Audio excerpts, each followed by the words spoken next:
morning, students. Yesterday we have studied the preparation of alkene, in which we have prepared alkene from alkyne by hydrogenation process, in which we have studied preparation of alkene by using Lindlar's catalyst. Today we will study about the formation of alkene from alkyl halide. When alkyl halides are treated with alcoholic KOH, then it will give you different product of alkene. And you might have studied about the Satyjev rule, which states that it is setting of poor to poorer. That means a hydrogen will be eliminated from that carbon atom which contains less number of hydrogen atom. मैं आप लोगों को पढ़ा चुका हूँ, शायद आप लोगों को याद भी हो कि सेटजेफ रूल बताता है कि हाइड्रोजन उस कार्बन से हटता है जिस कार्बन पर नंबर ऑफ हाइड्रोजन कम हो। तो जब हम लोग अल्काइल हाइलाइड का रिएक्शन कराते हैं किसके साथ, अल्कोहलिक केओएच के साथ, याद रखना, कंडीशन याद रखना जरूरी है इसमें ना। एक्वस केओएच कह देंगे तब तो अल्कोहल बन जाएगा, लेकिन अल्कोहलिक केओएच कहेंगे तो अल्कोहल नहीं बल्कि अल्कीन बनता है। तो इसमें हम लोग को 80% 2 ब्यूटीन मिलता है और 20% 1 ब्यूटीन मिलता है। और इस रिएक्शन को हम लोग बीटा एलिमिनेशन भी कहते हैं, क्योंकि इसमें से ब्रोमीन यानी कि हाइड्रोजन और एक हाइड्रोजन हटता है, इसलिए इस रिएक्शन को डीहाइड्रो हैलोजिनेशन रिएक्शन भी कहते हैं ना। कैसे रिएक्शन होता है मैं बता चुका हूँ। देखो होता क्या है कि इसमें ब्रोमीन का ना या कोई भी हैलोजन का इलेक्ट्रोनेगेटिविटी ज़्यादा होगा, ज़्यादा होता है, ज़्यादा होने से बॉन्डेड इलेक्ट्रॉन को क्या करेगा, ये अपने तरफ खींचेगा, जिसके चलते इस कार्बन पर क्या होगा, पॉजिटिव चार्ज डेवलप कर जाएगा, यानी कार्बोकटायन का फॉर्मेशन हो जाएगा। Br माइनस अलग हो गया। अब यह कार्बोकटायन चाहे तो हाइड्रोजन यहाँ से ले ले या हाइड्रोजन यहाँ से आपको ले ले, ठीक है। तो प्रोबेबिलिटी है कि हाइड्रोजन यहाँ से भी खींच सकता है। क्यों खींचेगा, क्योंकि कार्बन पर पॉजिटिव चार्ज है, now its electronegativity is further increase, ठीक है। Therefore it may take electron from either from this hydrogen atom और from this hydrogen atom. But आप जानते हैं कि इस पर एक पंपिंग ग्रुप है, कौन, ये इलेक्ट्रॉन रिलीजिंग ग्रुप है, इलेक्ट्रॉन पंपिंग ग्रुप है। यह इलेक्ट्रॉन पंप करके इस कार्बन पर इलेक्ट्रॉन डेंसिटी ज़्यादा बढ़ाएगा, तो यहाँ पर इलेक्ट्रॉन की अवेलेबिलिटी ज़्यादा है, इसलिए हाइड्रोजन यहाँ से खींच लेगा, इसीलिए ये आपका 80% 2 ब्यूटीन बन जाता है। लेकिन थोड़ा बहुत ये तो बनेगा, कुछ यहाँ से भी खींच लेगा, तो 19% के ये 81% और ये 19% के आसपास। किसी किसी बुक में 80 लिखता है, किसी में 20 लिखता है, किसी में ये 81, किसी में ये 91 लिखता है, सॉरी 19 लिखता है। तो इसमें 1 ब्यूटीन भी बनेगा, लेकिन मेजर जो प्रोडक्ट होगा वो 2 ब्यूटीन होगा ना। किस रूल को फॉलो किया, setting off poor to poorer, मतलब कि सेटजेफ रूल को फॉलो करता है, ठीक है। तो दूसरा कोई एक एग्जांपल ले लीजिए आप, जैसे आप ले लीजिए 2 ब्रोमोब्यूटेन। तो जस्ट अभी हम लोग एक्सप्लेन किए इसको कि ब्रोमीन की इलेक्ट्रोनेगेटिविटी ज़्यादा है, ये आपको बॉन्डेड इलेक्ट्रॉन को लेकर के Br माइनस बन के निकल जाएगा, इस पर पॉजिटिव चार्ज आ जाएगा। चाहे तो हाइड्रोजन यहाँ से ले ले, या ये रेड वाला ले या पिंक वाला ले ले, लेकिन पिंक वाले कार्बन पर यानी कि बीटा हाइड्रोजन वहाँ से ज़्यादा लेना चाहिए पिंक वाले से, क्योंकि उस पर एक पंपिंग ग्रुप है, इलेक्ट्रॉन डेंसिटी वहाँ पर ज़्यादा है, और इलेक्ट्रॉन डेंसिटी ज़्यादा है तो इलेक्ट्रॉन वहाँ से आसानी से ले सकता है, इसीलिए 1 ब्यूटीन न बल्कि 2 ब्यूटीन मेजर प्रोडक्ट बना देता है ये, ठीक है, और 1 ब्यूटीन माइनर प्रोडक्ट बनाता है। तो मेनली हम लोग इसी को लिखते हैं। उसी तरह से कोई दूसरा एक एग्जाम्पल ले लीजिए आप, ठीक है। इस कंपाउंड को ले लीजिए, तो यहाँ पर आपका ये हो गया हाइड्रोजन, यहाँ पर भी हाइड्रोजन है, यहाँ से भी ले सकता है बीटा हाइड्रोजन, यहाँ से भी बीटा हाइड्रोजन ले सकता है। ये अल्फा कार्बन ये वाला है आपका, ये वाला कार्बन अल्फा कार्बन है आपका। तो ब्रोमीन की इलेक्ट्रोनेगेटिविटी ज़्यादा है, बाउंडेड इलेक्ट्रॉन को अपने तरफ खींचेगा, जिसे यह Br माइनस बन करके निकलेगा, और इस कार्बन पर क्या होगा, पॉजिटिव चार्ज का डेवलपमेंट हो जाएगा। अब यह पॉजिटिव चार्ज के चलते इलेक्ट्रोनेगेटिविटी इसकी बढ़ जाएगी, चाहे तो हाइड्रोजन यह यहाँ से खींचे या यहाँ से खींचे या यहाँ से खींचे, ठीक है। लेकिन कहाँ से खींचेगा, यहाँ से खींचेगा पिंक कलर वाले को ले जाएगा। क्यों? क्योंकि इस पर दो दो पंपिंग ग्रुप पहले से लगे हुए हैं, जिसके चलते इस कार्बन पर इलेक्ट्रॉन डेंसिटी बहुत हाई है। बहुत हाई होने की वजह से आसानी से H यहाँ से ले सकता है, जबकि ये आपका इस कार्बन पर सिर्फ हाइड्रोजन है, इलेक्ट्रॉन डेंसिटी कम है, यहाँ भी इलेक्ट्रॉन डेंसिटी कम है।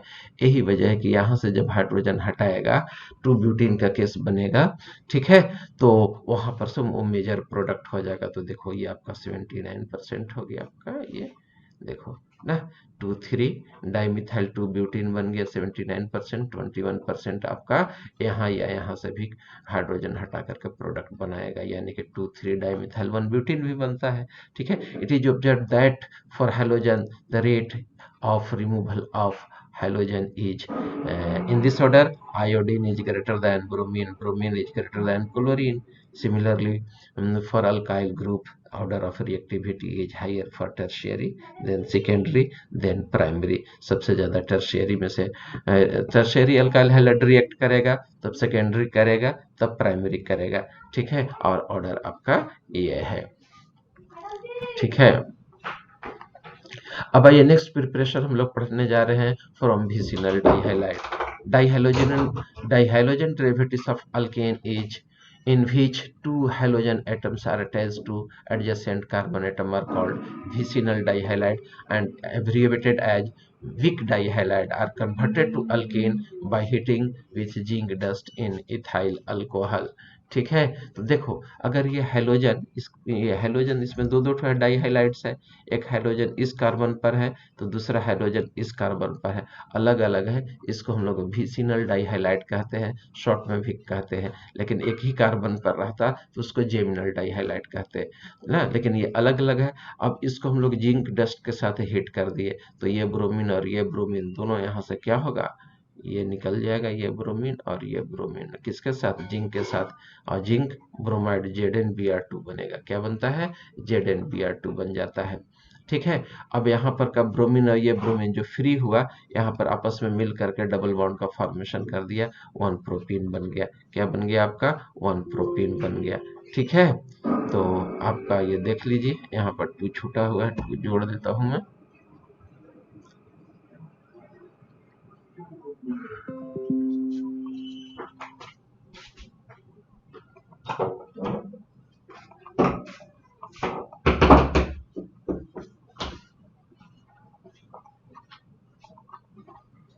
तो ये मैं बता दिया था विसिनल डाइहाइलाइड के साथ।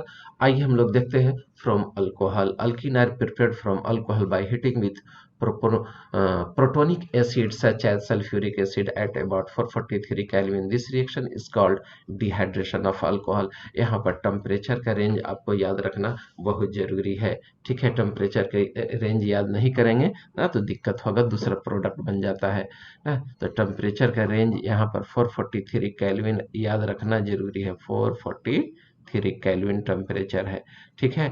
अल्कोहल ले लीजिए, अल्कोहल को प्रोटोनिक एसिड के प्रेजेंस में हीट कर दीजिए तो अल्कीन बन जाएगा। लेकिन यही अगर टेम्परेचर 413 केल्विन हम लोग रखते हैं तो ईथर बन जाता। और ये 12th में भी पढ़ना है, दोनों रिएक्शन 12th में पढ़ना है, इसलिए ज़्यादा इंपॉर्टेंट है। अल्कोहल का रिएक्शन हम लोग किसके साथ करा दें, फास्फोरिक एसिड या सल्फ्यूरिक एसिड के साथ 443 केल्विन में, तो अल्कीन बनेगा। और अगर हम लोग ये 413 केल्विन पर रिएक्शन करा देते हैं तो ईथर बनता है। इसीलिए टेम्परेचर का रेंज यहाँ पर याद करना बहुत जरूरी है। This reaction is also as an example of beta elimination. क्यों, क्योंकि OH तो एक कार्बन से हट ही रहा है, बीटा कार्बन से एक हाइड्रोजन हट रहा है, इसीलिए हम लोग इसको क्या कहते हैं, बीटा एलिमिनेशन कहते हैं ना। तो देखो होता क्या है कि जैसे OH है आपका और एसिड है, तो एसिड से इसका मैकेनिज्म मैं बता दूं, चलो यहीं पर मैकेनिज्म में बता दे रहा हूँ। जैसे एसिड है, प्रोटोनिक एसिड, H+ निकलेगा और ये H+ जाएगा किस पर, इसके ऑक्सीजन पर लोन पेयर ऑफ इलेक्ट्रॉन है, यह जा करके इलेक्ट्रॉन ऑक्सीजन के इलेक्ट्रॉन पर अटैक कर देगा, जिससे कौन सा प्रोडक्ट बनेगा वो देख लो। ये कार्बन है, इस पर एक हाइड्रोजन है, इधर भी एक हाइड्रोजन हो सकता है, इधर भी हाइड्रोजन रह सकता है ना। इस कार्बन पर एक ऑक्सीजन था और ऑक्सीजन पर पहले से एक हाइड्रोजन था, अब एक और हाइड्रोजन जा करके इस पर अटैक कर गया, ठीक है, जिसके चलते आपको उस ऑक्सीजन पर कैसा चार्ज डेवलप कर जाएगा, प्लस चार्ज डेवलप कर जाएगा। क्यों डेवलप करेगा? Because one electron is given to hydrogen atom, ठीक है, जिसके चलते एक इलेक्ट्रॉन की कमी हो गई और ये ऑक्सोनियम आयन का फॉर्मेशन हो गया, ठीक है। This is known as protonic alcohol, और इसको प्रोटोनिक अल्कोहल कहते हैं। Due to presence of positive charge the electronegativity of oxygen is further increased due to heat it withdraws bonded electron towards itself, वो अपने तरफ इलेक्ट्रॉन को क्या कर लेता है, अट्रैक्ट कर लेता है, जिसके चलते क्या होगा, इस कार्बन पर देखो 3 हाइड्रोजन है, इस कार्बन पर मैं 3 हाइड्रोजन रहने देता हूँ, देख लो 3 हाइड्रोजन हो गया। और अब आपको क्या हो गया, यहाँ पर कार्बन है, इस कार्बन पर 2 हाइड्रोजन है, दोनों रहने दिए, ये रहने दिए। इस पर कैसा चार्ज डेवलप कर गया, positive charge, because this bonded electron is taken by oxygen to form water, और इधर साइड प्रोडक्ट हम लोग का क्या निकल जाता है, वाटर निकल जाता है।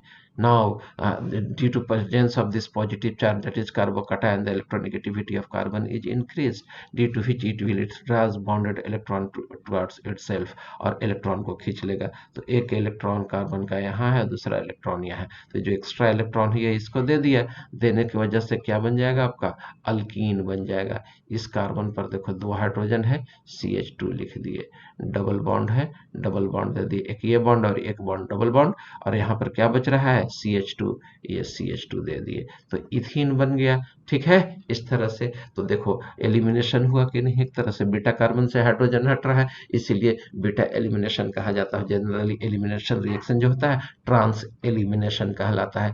क्यों कहलाता है कि जब कार्बोकैटायन का फॉर्मेशन होता है तो ये कार्बन कार्बन सिंगल बॉन्ड पर क्या हो जाता है, ये रोटेट कर जाता है, रोटेट कर जाएगा, जिसकी वजह से ट्रांस पर जो हाइड्रोजन था वो एलिमिनेट हो जाता है, इसीलिए इसको ट्रांस एलिमिनेशन भी कहते हैं, ट्रांस बीटा एलिमिनेशन कहते हैं। तो ये मैकेनिज्म था कि how alcohol produces alkyne in the presence of sulphuric acid at 443 Kelvin. But in 12th class I will teach you when the temperature is changed, it is 413 Kelvin, it will give ether. तो ये mechanism आप देख रहे हैं जो मैं पहले ही आपको समझा चुका हूं, ठीक है। तो आइए अब हम लोग दूसरा स्टेप देखने जा रहे हैं, क्या, प्रॉपर्टीज ऑफ अल्कीन। तो किसी भी कंपाउंड की 2 ही तरह की प्रॉपर्टीज होती है, पहला फिजिकल और दूसरा केमिकल। तो आइए हम लोग स्टडी कर रहे हैं अब फिजिकल प्रॉपर्टीज ऑफ अल्कीन, और इसका पहला पॉइंट हम लोग देखेंगे melting point. In general alkenes have higher melting point than the corresponding alkane. Generally जो होता है अल्कीन का मेल्टिंग पॉइंट अल्केन से ज्यादा होता है। क्यों होता है? This is due to reason that the p electron of a double bond are more polarised ना than s electron of the single bond. Alkene के केस में वह नॉन पोलर होता है, लेकिन इसमें पाई बॉन्ड होने की वजह से क्या होता है, पोलराइज्ड हो जाता है, जिसकी वजह से पोलरिटी होगी, जिसकी वजह से क्या होगा, डाइपोल डाइपोल इंटरेक्शन स्ट्रांग हो जाएगा, जिसकी वजह से स्ट्रांग बॉन्ड होगा, जिसकी वजह से उसका मेल्टिंग पॉइंट हाई होगा। As a result the intermolecular force of attraction are stronger in alkene than that of the alkane. The melting point and boiling point of alkene in general increases with increase in molecular masses, क्योंकि melting point या boiling point जो होता है molecular weight का directly proportional होता है, ठीक है। अब आ जाओ, ये तुम्हारा सिस फॉर्म हो गया और ये ट्रांसफॉर्म हो गया। तो सिस फॉर्म में ये हो गया, तो सिस फॉर्म और ट्रांसफॉर्म में देखोगे तो देखो यही ना है तुम्हारा, ये देखो चेयर की तरह हो गया, और सिस फॉर्म में देख लो तो ये तुम्हारा बोट की तरह हो गया, ऐसे ना, एक ही सेम वाला पोर्शन जो होता है एक ही साइड होता है। तो अब इस तरफ इसमें पैकिंग देखोगे तो पैकिंग इज नॉट इजी ना, इसमें पैकिंग तुम्हारा इजी नहीं होगा, 2 मोलिक्यूल्स के बीच में काफी गैप आ जाएगा।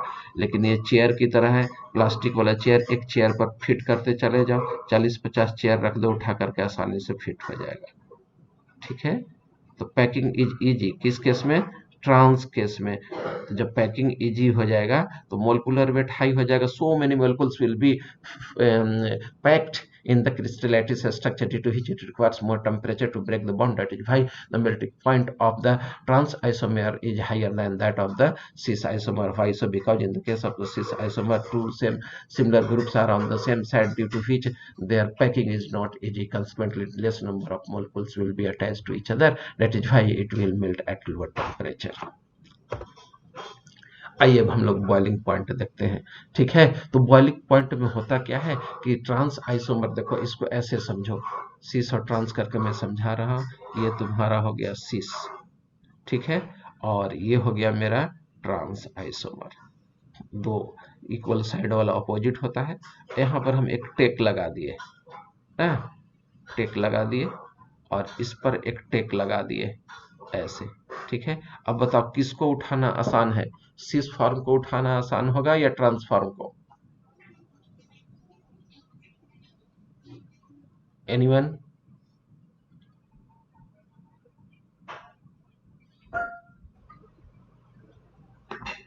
हाँ जी बोलो। cis form को, बिल्कुल सही। Thus cis form is more symmetrical. That is why its boiling point is greater than that of the transform, while the transform is not symmetrical. ठीक है, therefore its boiling point is lower. आप देख रहे हैं, ठीक है, boiling point इसका 4 degree Celsius है, जबकि इसका बॉइलिंग पॉइंट क्या है, 1 डिग्री सेल्सियस है। लेकिन मेल्टिंग पॉइंट देखिए -139 है, और इसका माइनस कितना है, 106 डिग्री सेल्सियस है। तो ये वाला मेल्टिंग पॉइंट ज़्यादा हो गया। ज़्यादा होने का मेन वजह क्या हो गया, ये अपोजिट डायरेक्शन में होता है, जिसके चलते क्रिस्टलैटिस स्ट्रक्चर में बहुत सारे मॉलिक्यूल्स फिट हो जाएंगे। जब फिट हो जाएंगे तो इसका मेल्टिंग पॉइंट ज़्यादा हो जाएगा। लेकिन बॉइलिंग पॉइंट की बात करें तो यह सिमेट्रिकल स्ट्रक्चर हो जाता है cis form. That is why its boiling point is greater. आइए अब हम लोग डाइपोल मोमेंट देखने जा रहे हैं। Alkene are weakly polar, the p electron of the double bond can be easily polarised, therefore their dipole moment are higher than those of the alkane. The dipole moment of alkene depends upon the position of the group bonded to the double bonded carbon atom. The symmetrical trans alkene are non-polar and have zero dipole moment. जो symmetrical आपका trans alkene है उसका dipole moment zero होता है। कैसे zero होगा वो देखिए।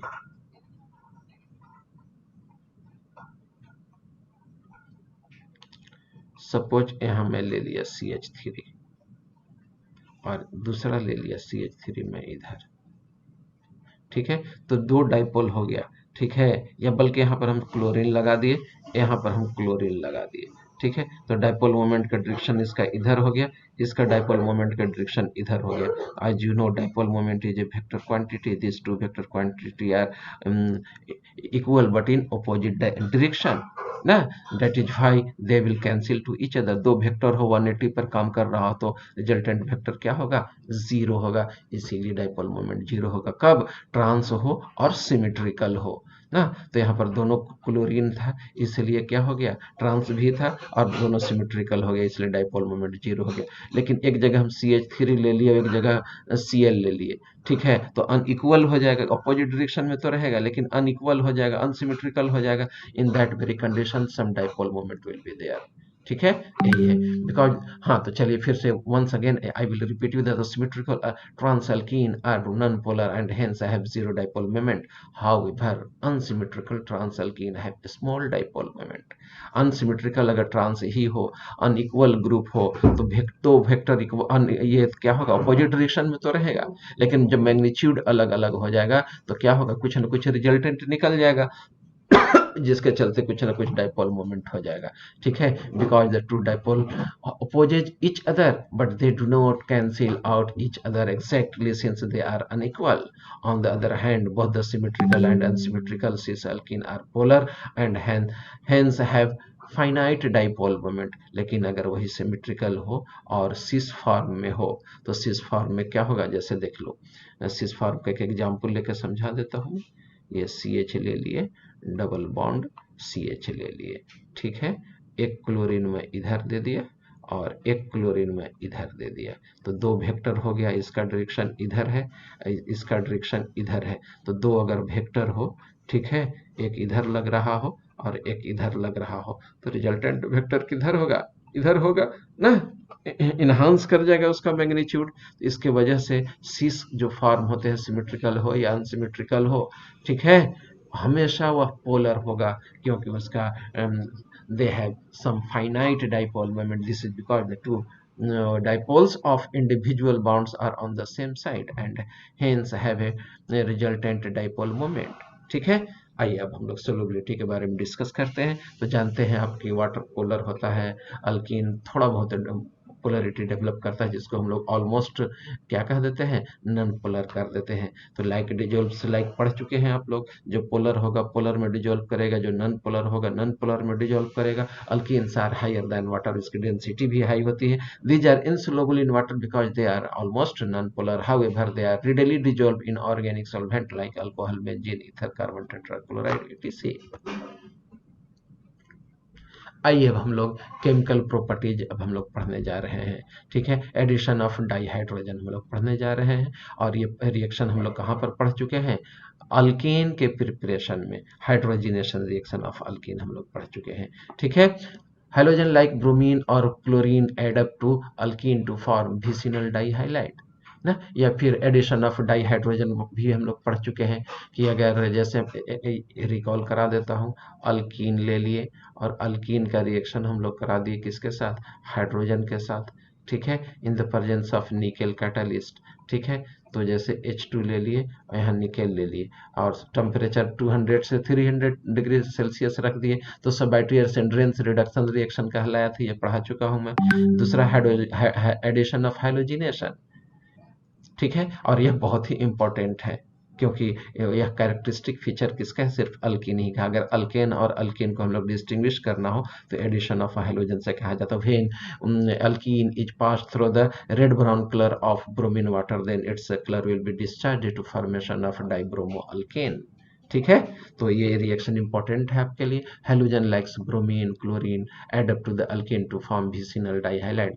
The reddish orange color of the bromine solution in carbon tetrachloride is discharged when bromine add up to the unsaturation site. Now, that means when the alkene is passed through the bromine water, its red brown color is discharged due to formation of vicinal dihalide. Vicinal dihalide बन जाता है जिसका colour जो होता है colourless होता है, जिससे हम लोग पहचान लेते हैं कि कोई ना कोई यहाँ पर अनसेचुरेटेड कंपाउंड कंटेनिंग कंपाउंड है। Since we are studying alkene, therefore we can say that alkene can be distinguished from the alkane. This reaction is used as a test for unsaturation. Addition of halogen to alkene is an example of electrophilic addition reaction, और यह एक electrophilic addition reaction का example है जो कि मैं पढ़ा चुका हूँ पहले ही आपको। ठीक है, एडिशन ऑफ हाइड्रोजन हाइलाइड ना, अगर कोई अनसिमेट्रिकल अल्कीन हो and you are going to add unsymmetrical halide और अनसिमेट्रिकल मोलिक्यूल, ठीक है, like HiHbr HCl, then it will follow either Markov-Kapp's rule or anti-Markov-Kapp's rule, where Markov-Kapp's rule states that the positive addendum will be attached to that olefinic carbon atom which contains maximum number of hydrogen atom, while the negative addendum or the negative part of the addendum will be attached to that olefinic carbon atom which contains less number of hydrogen atom. This is known as Markov-Kapp's rule, which is already discussed you in general organic chemistry, और इसको general organic chemistry में हम लोग क्या है पढ़ चुके हैं। ठीक है, like addition of halogen to alkene, addition of hydrogen halide is also an example of electrophilic addition reaction and it is also पढ़ा चुका हूँ इसको भी मैं। ठीक है, आइए अब हम लोग थोड़ा सा रिकॉल करते हैं मर्कन-कप्स रूल को। तो मर्कन-कप्स रूल हम जस्ट अभी आप लोग को पढ़ाया, रिकॉल कराया, पहले भी पढ़ा चुका हूँ कि अगर कोई अनसिमेट्रिकल ग्रुप हो, ठीक है, एडेंडम हो और हम लोग ओलिफिनिक कार्बन पर जोड़ते हैं, अगर ओलिफिन होगा कैसा हो, अनसिमेट्रिकल हो, तो पॉजिटिव पार्ट जो होगा उस कार्बन उस ओलिफिनिक कार्बन पर जाएगा जिस पर नंबर ऑफ कार्बन एटम क्या था, हाइड्रोजन एटम क्या था, ज्यादा था, and negative addendum will be attached to that olefinic carbon atom which contains less number of hydrogen atom. इसी को तो मर्कन-कप्स रूल कहा था मैं, और यह पढ़ाया जा चुका है, मैं पढ़ा चुका हूँ आप लोगों को किसमें, जनरल ऑर्गेनिक केमिस्ट्री में। देखो ये अल्कीन है, प्रोपीन है ना, अनसिमेट्रिकल है, कैसे, क्योंकि ओल्फिनिक कार्बन पे यहाँ 2 हाइड्रोजन है, यहाँ 1 हाइड्रोजन है। ठीक है, अब हम लोग HCl सपोज की H2SO4 ऐड करने जा रहे हैं सल्फ्यूरिक एसिड, तो सल्फ्यूरिक एसिड को हम लोग लिख सकते हैं H और HSO4 माइनस, यही होता है सल्फ्यूरिक एसिड में 2 पार्ट हो गया, ये हो गया H प्लस और हो गया HSO4 माइनस हो गया। तो ये पॉजिटिव अडेंडम हो गया, नेगेटिव अडेंडम हो गया। According to Markovnich's rule, this hydrogen will be attached to this carbon atom, as this olefinic carbon atom contains two hydrogen atom, while this negative portion will be attached to this olefinic carbon atom, as this olefinic carbon contains less number of hydrogen atom. Why so? Because there is presence of one electron pumping group, electron releasing group, it will pump electron toward this carbon atom, so that this pi electron will shift at this carbon atom, so that this carbon will get negative charge and this carbon will get positive charge. Now this is the H plus, which is more reactive, it will attack on this hydrogen atom to form this compound. This is secondary carbocation, which is more stable. This is now negative portion, HSO4 minus, it will attack at this carbon atom to form this compound. ठीक है, तो यही हो गया आपका addition of sulphuric acid which follows addition reaction by Markovnich's rule as it is taking place in the absence of peroxide. दूसरा है addition of water. अगर हम लोग वाटर का एडिशन कराने लगे ना, तो ये भी आपका किस रूल को फॉलो करेगा? तो Markovnich's रूल को फॉलो करता है। कैसे करता है? देखो, वाटर है तो वाटर को हम लोग लिख सकते हैं कैसे?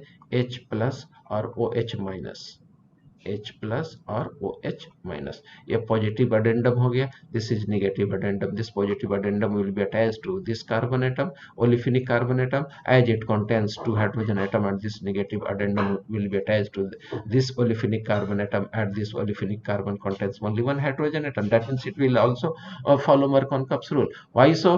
Why it takes place like that? Because there is presence of one pumping group, it will pump electron toward this carbon atom, so that this pi electron will shift toward this carbon atom and it will get negative charge. ठीक है, and this carbon will get positive charge. ठीक है, तो negative charge है, दोनों में reactive कौन है? H प्लस है। This H plus will attack on this carbon atom to get क्या कहा जाता है? Carbocation, secondary carbocation as a intermediate. Now at this positive charge, this negative charge will attack to form this alcohol. That means 2-propanol will be obtained. Let us study the oxidation of alkene. When alkene is treated with Beer's reagent. What is Beer's reagent? 1% alkaline KMnO4 solution is known as Beer's reagent. It is a ion oxidizing agent. याद रखेंगे, 1% alkaline KMnO4 solution को हम लोग Beer's reagent कहते हैं। क्या कहते हैं? Beer's reagent क्या है? तो 1% alkaline KMnO4 solution, KMnO4 solution potassium permanganate है, पानी में डाल दीजिए, उसमें अल्कली डाल दीजिए ना, अल्कली घोल करके डाल दीजिए, तो अल्कलाइन हो गया। कितना परसेंट होना चाहिए? 1% अल्कली होना चाहिए। तो यहाँ से नेसेंट ऑक्सीजन निकलता है। ठीक है, क्योंकि पानी तो आपका है ही, H2 और O के प्रेजेंस में ये बियर्स रिएजेंट से निकल गया, इससे आया है ये। ठीक है, इसको ऑक्सीडाइज करेगा तो एक OH जाके इस कार्बन पर लगेगा, एक कार्बन पर ये लग जाएगा। इसका जो कलर होता है KMnO4 का, वो पिंक कलर का होता है, सोल्यूशन इसका पिंक कलर का होता है। और जैसे ही आप इथिलीन उससे पास कीजिएगा, इसका वह कलरलेस हो जाएगा, कलर उसका डिस्चार्ज हो जाएगा। भाई so due to formation of ethylene glycol which is a colourless compound. यह कलरलेस कंपाउंड होता है, जिससे डिस्टिंग्विश हम लोग कर देते हैं कि वहां पर कोई अनसैचुरेटेड कंपाउंड था। This reaction is also used to test the presence of unsaturation.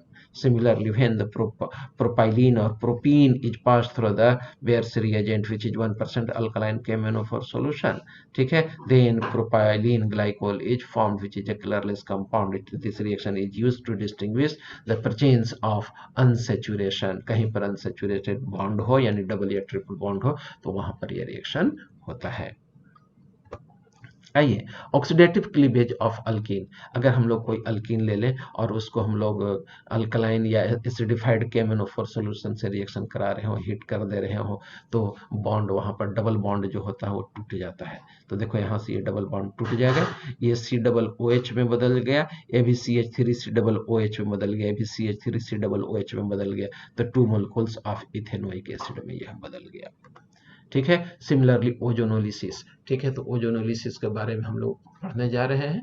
ठीक है, ओजोनोलिसिस, अगर अल्कीन का रिएक्शन हम लोग को ओजोन से करा दें, ठीक है, तो अल्कीन ओजोनाइड मिलता है, which is highly unstable compound end of explosive nature. Therefore it is treated with zinc in the presence of water ना, और उसको हम लोग ब्रेक डाउन कर देते हैं, जिसके चलते एल्डिहाइड या कीटोन आपको मिल जाएगा। तो लिसिस होता है, ओजोन के प्रेजेंस में लिसिस हो रहा है, ब्रेकिंग हो रहा है, इसीलिए ओजोनोलिसिस कहते हैं। कैसे रिएक्शन होता है, आइए मैं आपको समझाता हूँ। देखो, ये इथीन है, ठीक है, पाई बॉन्ड है, तो पाई बॉन्ड को किया क्या? तोड़ दिए। तोड़ने के बाद क्या किए हम लोग? दोनों बॉन्ड को तोड़ दो, ठीक है, इसको भी तोड़ दो। तो जिसको तोड़ोगे वो चिल्लाने लगेगा, हाय मम्मा, हाय पप्पी, पापा, ठीक है। तो यहाँ पर ऑक्सीजन दे दो, दोनों को लड्डू दे दो, चुप हो गया। ये जो बॉन्ड टूटा, इसको इधर कर दो, एक इधर कर दो, दोनों चिल्लाने लगेगा कि मैं भी टूट गया। तो एक लड्डू इसको भी दे दो, एक लड्डू इसको भी दे दो, दोनों को जोड़ दो, ठीक है। ये मिल गया क्या, इथिलीन ओजोनाइड। ठीक है। अब हम लोग, यह क्या होता है, अनस्टेबल कंपाउंड है, इसका हाइड्रोलिसिस कराते हैं। तो देखो हाइड्रोलिसिस कैसे कराना है, यहाँ से इसको काट दो, यहाँ से तुम लोग इसको काट दो। अब देखो इधर ऑक्सीजन है तो वाटर का H दे दो, और इधर OH दे दो, ठीक है। इधर ऑक्सीजन है, H दे दिए, इधर क्या दे दिए, OH दे दिए। इधर O है तो इधर H दे दिए, इधर क्या दे दे, OH दे दे। इधर O है तो H दे दे, इधर क्या दे दे, OH दे दे। तो देखो यहाँ पर क्या है, पढ़ो, CH2 है, तो हम CH2 दे दिए, ठीक है। इस कार्बन पर एक OH आ रहा है, इस कार्बन पर एक OH दे दिए, इस कार्बन पर O और H आ रहा है, OH आ रहा है, ठीक है। देखो यही सेम चीज इधर भी आ रहा है। तो when two hydroxyl group are present on the same carbon atom, it is highly unstable due to formation of intramolecular hydrogen bond. और इंट्रामोलिकुलर हाइड्रोजन बॉन्ड के चलते यह क्या हो जाएगा, आपका अनस्टेबल हो जाएगा। तो जिसके चलते यहाँ पर हाइड्रोजन बॉन्ड बनेगा और H2O निकल जाएगा। तो यहाँ से तुम अब पकड़ करके यहाँ से H2O निकाल दो। तो क्या बन गया, इस कार्बन पर CH2 था, CH2 दे दिए, ठीक है। एक ऑक्सीजन बच रहा है, एक ऑक्सीजन दे दिए। ये बॉन्ड और ये वाला बॉन्ड मिल करके डबल बॉन्ड बन गया। यही तो मिल गया, क्या मिल गया, फॉर्मल्डिहाइड मिल गया। देखो यहाँ पर फॉर्मल्डिहाइड मिल गया, ये वाला कंपाउंड, ठीक है। कहाँ पर लिखे हैं, यहाँ लिखा हुआ देखो, फॉर्मल्डिहाइड। तो इधर से भी फॉर्मल्डिहाइड, इधर से भी फॉर्मल्डिहाइड। इसको शॉर्टकट में हम लोग कैसे रिएक्शन याद रखेंगे, वो देखो बहुत ही आसान होता है। CH2 डबल बॉन्ड CH2 है, और ओजोनोलिसिस प्रोडक्ट हम लोग को लिखना है, 12th में भी पढ़ना है इसलिए इंपॉर्टेंट है। तो ओजोनोलिसिस कराना, यहाँ से काट दो, ठीक है। काटने के बाद ये तुम्हारा मिल गया क्या, CH2 है ना। और ये डबल बॉन्ड जो तोड़ चुके हैं हम लोग ना, बेचारा चिल्ला रहा है, एक लड्डू दे दो मुंह पर, चुप हो गया, नहीं रोएगा। ये है डबल बॉन्ड ना, और क्या है, CH2 है, तो इसको लिख दिए CH2, इसको भी एक लड्डू दे दो ना। तो देखो ये प्रोडक्ट मिल गया, यही वाला ना प्रोडक्ट मिल गया। अब हमको प्रोडक्ट दिया हुआ है, रिएक्टेंट निकालना है, तो दोनों ऑक्सीजन को साथ में ले आओ और काट दो, ऑक्सीजन निकाल दो, इसको जोड़ दो, डॉक्टर थोड़ा देर के लिए बन जाना है। तो देखो ये अल्कीन तुम्हारा बन गया। अब देखो हमको इससे प्रोडक्ट बनाना है, तो यहाँ से काट दो, ठीक है। तो इधर 2 कार्बन है, तो देखो 2 कार्बन है, CH3, ये तुम्हारा हो गया CH ना। डबल बॉन्ड काटे थे, डबल बॉन्ड दे दिए, रो रहा है, एक लड्डू दे दिए ना। देखो प्रोडक्ट मिल गया एसिटल्डिहाइड, ये प्रोडक्ट हो गया। अब इधर वाला बच गया, ठीक है, बेचारा का इधर कट गया था, ऑक्सीजन दे दिए, ठीक है, ऑक्सीजन का सप्लाई हो गया, जिंदा हो गया ना। क्या है डबल बॉन्ड के साथ, CH2 है। तो यही तो है तुम्हारा फॉर्मल्डिहाइड। देखो यहाँ फॉर्मल्डिहाइड है, ठीक है। अब हमको इन दोनों प्रोडक्टों को मिला के इस रिएक्टेंट को बनाना है, तो दोनों को जोड़ दो ऐसे। अब ऑक्सीजन को हटा दो, ठीक है। तो CH3 CH double bond CH2, देखो ये बन गया ना। तो ये ओजोनोलिसिस है। ओजोनोलिसिस से प्रोडक्ट कैसे बनाएंगे, प्रोडक्ट से फिर रिएक्टेंट कैसे हम लोग रीजनरेट करेंगे, मैं आपको सिखा दिया हूँ। प्रैक्टिस आपका जरूरी है, कंपलसरी है, अदरवाइज केमिस्ट्री सब्जेक्ट बड़ा ही बेवफा। रात को पढ़ो दिन को सफाई, इसीलिए कहा जाता है इसे बार बार पढ़ो, 1000 बार पढ़ो। ये पढ़ने का चीज है, इसे बार बार पढ़ो। आइए अब हम लोग पढ़ने जा रहे हैं polymerisation reaction. Polymerisation is a process in which a large number of simple और different molecules are combined together by addition or condensation process to form a larger and complex molecules is known as polymerization, and the form substance is known as polymer, और इसको polymer कहते हैं। polymer एक chapter ही 12 में details में पढ़ना है, वहां पढ़ेंगे हम लोग। तो यहाँ देखो ये इथीन है, ये क्या है, इथीन है। बहुत सारे मोलिकुल्स ले लिए हम लोग, ठीक है। अब इसी को पॉलीमेराइजेशन करा दिए, तो पोली इथीन मिल गया, ठीक है। क्या मिल गया, पोली इथीन मिल गया। इसी को बिगाड़ते बिगाड़ते हम लोग पॉलीथीन कह दिए, और उससे भी ज्यादा बिगाड़ दिए, बिहारी लैंग्वेज कह दिए तो प्लास्टिकवा या पॉलीथीनवा कह दिए, ठीक है। तो यही पॉलीथीन है आपका। कैसे बनता है वो देखो, यहाँ पर CH2 है, यही ना था, CH2 डबल बॉन्ड CH2। ठीक है, इस पाई बॉन्ड को तोड़ दिए, आधा इधर किए आधा इधर किए। दूसरा इथीन ले लिए, ये था CH2 डबल बॉन्ड CH2 ना, इस पाई बॉन्ड को तोड़ दिए, आधा इसके साथ जोड़ दिए, आधा इधर कर दिए। अब इस तरह से लंबा लंबा मॉलिक्यूल्स, इसमें पूरा मॉलिक्यूल्स ऐड होता चला जाएगा, बहुत सारे, और लंबा चेन बना देगा, इसीलिए पॉलीइथीन हो गया, इसीलिए इसका हम लोग पॉलीथीन कह दिए। तो ये पॉलीमराइजेशन प्रोडक्ट था। ठीक है, पॉलीथीन भी 12th में पढ़ेंगे, दो तरह का होता है, लो डेंसिटी पॉलीमर और हाई डेंसिटी पॉलीमर होता है। ठीक है, let us study about the alkyne. तो बताइए, अल्काइन आज पढ़ेंगे या कल पढ़ेंगे? एनीवन?